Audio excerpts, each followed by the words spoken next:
ಎಲ್ಲರಿಗೂ ಹಾಯ್. ನೋಡಿದರೆ ತಿನ್ನಬೇಕು ಅನ್ನಿಸ್ತಾ ಇದೆ. ಸೊ ಹಾಗಾದ್ರೆ ಇದು ಯಾವುದ್ರಲ್ಲಿ ಮಾಡಿದ್ದಾರೆ ಅಂತ ಒಂದು ಕ್ಯೂರಿಯಾಸಿಟಿ ಇದೆಯಾ? ಹಾಗಾದ್ರೆ ತಡ ಯಾಕೆ, ವಿಡಿಯೋ ಒಳಗಡೆ ಹೋಗಿ ನೋಡೋಣ. Welcome back to Sushanti vlogs. Recipe ನಾವು ಕುಂಬಳಕಾಯಿಂದ ಮಾಡ್ತಾ ಇದ್ವಿ. ಕುಂಬಳಕಾಯಿ ಅರ್ಧ kg, ಅಕ್ಕಿ ಹಿಟ್ಟು 400 ಗ್ರಾಮ್, ಬೆಲ್ಲ ಅರ್ಧ kg, ಎಣ್ಣೆ ಅರ್ಧ ಲೀಟ್ರು, ಏಲಕ್ಕಿ ಒಂದು 4ರಿಂದ 5 ಪುಡಿ ಮಾಡಿ ಇಟ್ಕೊಂಡಿದ್ದೀನಿ. ನೀವು ವಿಡಿಯೋ ಕಂಟಿನ್ಯೂ ನೋಡಿದ್ರೆ ನಿಮಗೆ ಏನೇನು ಹಾಕಿದ್ದೀನಿ ಅಂತ ವಿಡಿಯೋದಲ್ಲಿ ಗೊತ್ತಾಗುತ್ತೆ. ಕುಂಬಳಕಾಯ್ದು ಒಳಗಡೆ ಇರೋ ಗೊಜ್ಜು, ಆಮೇಲೆ ಈ ಥರ ಸಿಪ್ಪೆ ಎಲ್ಲ ನಾವು ತೆಗೆದಾದ್ಮೇಲೆ ಸಣ್ಣ ಸಣ್ಣದಾಗಿ ಪೀಸ್ನ ಈ ಥರ ಕಟ್ ಮಾಡ್ಕೊಳ್ಳೋಣ. ಅದಾದಮೇಲೆ ನಾನು ಅರ್ಧ ಚಿಪ್ಪು ತೆಂಗಿನಕಾಯಿ ತೊಗೊಂಡಿದ್ದೀನಿ. ತೆಂಗಿನಕಾಯಿ ಅಷ್ಟೇ ಸಣ್ಣ ಸಣ್ಣ ಪೀಸ್ ಥರ ಕಟ್ ಮಾಡಿಕೊಂಡು ಇಟ್ಕೊಳ್ಳೋಣ.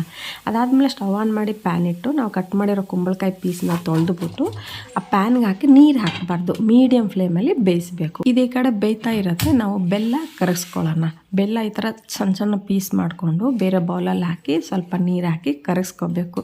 ನಾವು ಕುಂಬಳಕಾಯಲ್ಲಿ ನೀರು ಹಾಕಿಲ್ವಲ್ಲ, ಕೆಳಗಡೆ ಸೀದೋಗುತ್ತೇನಂತ 5 ನಿಮಿಷಗೆ ಮುಚ್ಚಳ ತೆಗೆದು ಕಲಿಸ್ತಾ ಇರಬೇಕು.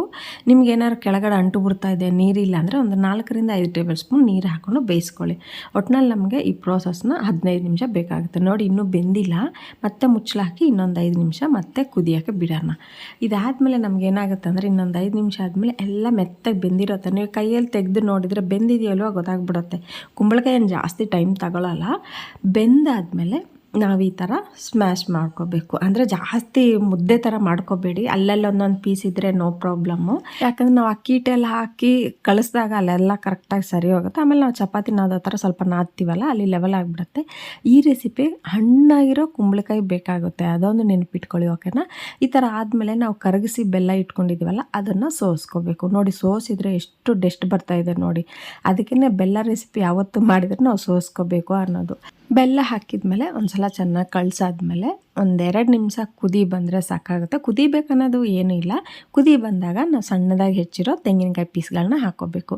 ನಿಮಗೆ ತೆಂಗಿನಕಾಯಿ ಪೀಸ್ ಇಷ್ಟ ಇಲ್ಲ ಅಂದರೆ ತುರಿನೂ ಹಾಕ್ಕೋಬೋದು. ಬಟ್ ಪೀಸ್ ಹಾಕಿದರೆ ತಿಂದಾಗ ಸಿಗ್ತಾ ಇರುತ್ತಲ್ಲ, ತುಂಬ ಚೆನ್ನಾಗಿರುತ್ತೆ. ಇಲ್ಲಿ ನಾನು ಬಿಳಿ ಎಳ್ಳು 5 ಟೇಬಲ್ ಸ್ಪೂನ್ ಹಾಕಿದ್ದೀನಿ. ಹೆಲ್ತ್ಗೂ ತುಂಬ ಒಳ್ಳೆಯದು, ತಿಂದಾಗಲೂ ಆ ಫ್ಲೇವರ್ ಚೆನ್ನಾಗಿರುತ್ತೆ. ಗಸಗಸೆ 1 ಟೇಬಲ್ ಸ್ಪೂನ್ ಹಾಕಿದ್ದೀನಿ. ಜೊತೆಗೆ ನಾವು ಏಲಕ್ಕಿ ಪೌಡರ್ ಕುಟ್ಟಿ ಇಟ್ಕೊಂಡಿದ್ದೀವನ್ನ ಅದನ್ನು ಹಾಕಿಬಿಟ್ಟು ಎಲ್ಲ ಚೆನ್ನಾಗಿ ಒಂದು ಸಲ ಮಿಕ್ಸ್ ಮಾಡ್ಕೋಬೇಕು. ಮಿಕ್ಸ್ ಮಾಡಿದ್ಮೇಲೆ ಒಂದು 10 ನಿಮಿಷ ಮೀಡಿಯಮ್ ಫ್ಲೇಮಲ್ಲಿ ಕುದಿಯೋಕೆ ಬಿಡಬೇಕು. ಆ ಥರ ಕುದೀತಾ ಇದ್ದಾಗ ನಮಗೆ ತೆಂಗಿನಕಾಯಿ ಎಲ್ಲ ಸ್ವೀಟ್ ಎಲ್ಲ ಹೋಗಿ ಟೇಸ್ಟ್ ಚೆನ್ನಾಗಿರುತ್ತೆ. ಇಲ್ಲಿ ನಾನು ಒಂದು 400 ಗ್ರಾಮ್ ಅಕ್ಕಿ ಹಿಟ್ಟು ಹಾಕ್ತಾಯಿದ್ದೀನಿ, ಓಕೆನಾ? ನೆನ್ಪಿಟ್ಕೊಳ್ಳಿ, 400 ಗ್ರಾಮ್ ಹಾಕಿ ಚೆನ್ನಾಗಿ ಮಿಕ್ಸ್ ಮಾಡ್ಕೊಳ್ಳಿ. ಈ ಟೈಮಲ್ಲಿ ನಿಮ್ಗೆ ಏನಾರು ಅಕ್ಕಿ ಹಿಟ್ಟು ಕಡಿಮೆ ಇದೆ, ಸ್ವಲ್ಪ ತೆಳ್ಳಗಿದೆ ಅಂದರೆ ಇನ್ನೊಂದು 50 ಗ್ರಾಮ್ ಸೇರಿಸಿ ಚೆನ್ನಾಗಿ ಈ ಥರ ಗಟ್ಟಿಯಾಗಿ ಬರಬೇಕು. ನಾವು ಕೈಯಲ್ಲಿ ಉಂಡೆ ಮಾಡಿದರೆ ಲಡ್ಡು ಉಂಡೆ ಥರ ಬರಬೇಕು, ಅರ್ಥ ಆಯ್ತಾ? ಇದಾದಮೇಲೆ ಬೇರೆ ಬೌಲಿಗೆ ಶಿಫ್ಟ್ ಮಾಡಿ ಸ್ವಲ್ಪ ಚಪಾತಿ ಹಿಟ್ಟು ಥರ ಸ್ವಲ್ಪ ಮೇಲ್ಮೇಲೆ ನಾದಿ, ಜೋರಾಗಿ ನಾದಬೇಡಿ. ಆದಮೇಲೆ ನಾವು ಉಂಡೆ ಮಾಡಿದರೆ ಈ ಥರ ಉಂಡೆ ಬರಬೇಕು. ಉಂಡೆ ಸ್ವಲ್ಪ ತೆಳ್ಳಗಿದೆ ಅಂದರೆ ನೀವು ಹೆದರ್ಕೋಬೇಡಿ, ಇನ್ನೊಂದು ಸ್ವಲ್ಪ ಅಕ್ಕಿ ಹಿಟ್ಟು ಹಾಕ್ಕೊಳ್ಳಿ, ಓಕೆನಾ? ಆದಮೇಲೆ ಕೈಗಳಿಗೆ ಸ್ವಲ್ಪ ಎಣ್ಣೆ ಸವರ್ಬಿಟ್ಟು ಲಡ್ಡು ಥರ ಉಂಡೆ ಮಾಡಿ ಅದಾದಮೇಲೆ ಈ ಥರ ಫ್ಲಾಟಾಗಿ ಕಟ್ಲೆಟ್ ಶೇಪ್ಗೆ ಇರಬೇಕು. ಈ ಥರ ನೀವೆಲ್ಲ ಮಾಡ್ಕೊಳ್ಳಿ. ಸಿಹಿ ಕುಂಬಳಕಾಯಿ ಅಂದರೆ ಹಣ್ಣಾಗಿರೋ ಕುಂಬಳಕಾಯಿ ಸಿಕ್ಕಿದ್ರೆ ನೀವು ಮರಿಬೇಡಿ, ಈ ಸ್ವೀಟ್ ಮಾಡಿ, ಓಕೆನಾ?